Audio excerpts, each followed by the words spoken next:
When I was reading it as well, looking at the concept of living under the floorboards, I couldn't help but think of bringing it into a modern context, the relationship to that or the similarity to that to what's kind of happening with online culture right now.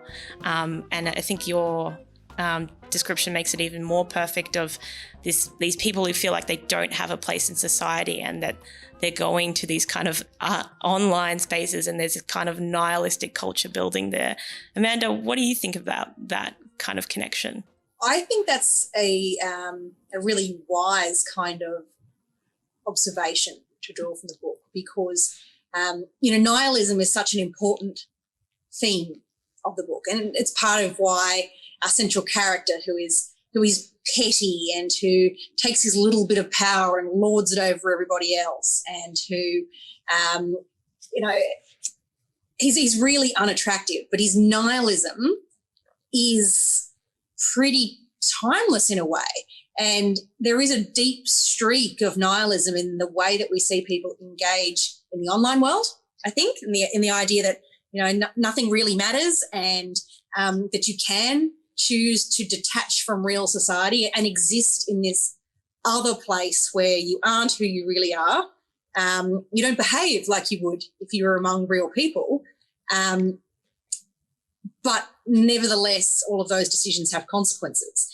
I think it's a really wise kind of parallel, and in many ways it can help us to understand what motivates the actions of the modern troll. Theodora, kind of linking to that, I think that online culture may actually be a reaction to something that's going on in the world right now. And there is a part of the book in the beginning where he talks about that men are not piano keys and about not wanting to be kind of understood in a way that you're just something that can be kind of predicted.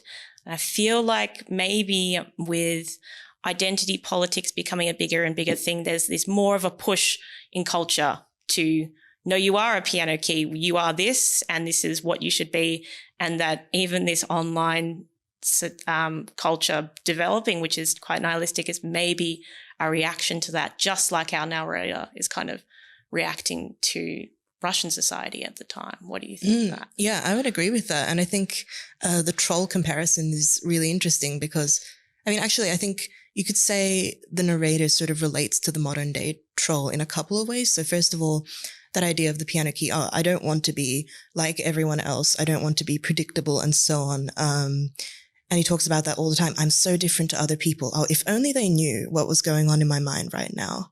I'm smarter than the rest of these people. Why am I surrounded by idiots? But he also reverts back to sort of typical romantic tropes, and he imagines himself being, I'm going to challenge a guy to a duel, which was very old fashioned, by the way. This guy is like harking back to the previous century. I'm going to be someone who slaps this guy across the face, and I'll challenge him to a duel on the dawn, at dawn, to restore my honor. And I'm going to, romance a girl in a very old-fashioned way, and I'll be this amazing romantic hero. And then he turns on himself and he's like, no, but I don't want to be a romantic hero because that's what everyone thinks is the ideal. So there's kind of that flipping back and forth between, do I want to fit in? Do I want to deliberately be contradicting the rest of society?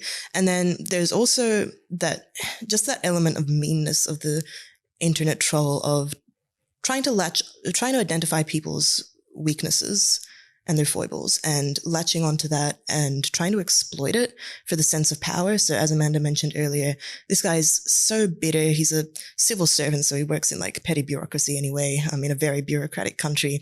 And whatever little bit of power he can exert over other people, he loves to do that. Like when he's trying to figure out what's Lisa's weakness, how can I make her cry? He basically makes her have a nervous breakdown and reassess her entire life because he keeps egging her on and saying, oh, don't you wish you were married and had children? Oh, maybe I would marry you.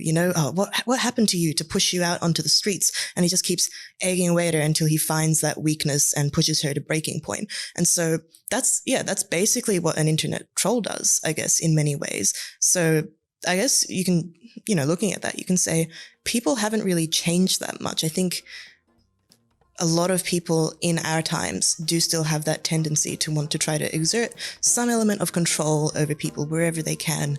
And they're always looking for those weaknesses. So I think that's really interesting. People don't change over 160 years, apparently.